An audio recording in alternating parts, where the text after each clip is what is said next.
విద్యుత్ వైరు పడి గాయపడ్డ 5 ఏళ్ల బాలికకు 99 లక్షల పరిహారం చెల్లించాలని జైపూర్లోని కోర్టు రాజస్థాన్ విద్యుత్ వితరణ నిగమ్ సంస్థను ఆదేశించింది.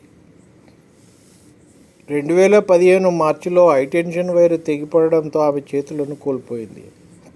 దాంతో ఆమె వైద్యం, భవిష్యత్తు ఖర్చుల నిమిత్తం దాదాపు ₹1 కోటి చెల్లించాలని ఆదేశించింది. ఆ సొమ్మును బ్యాంకులో ఫిక్స్డ్ డిపాజిట్ చేయాలని సూచించింది. దానిపై 6% వడ్డీని ప్రతి నెలా ఆ కుటుంబానికి చెల్లించాలని ఆదేశించింది.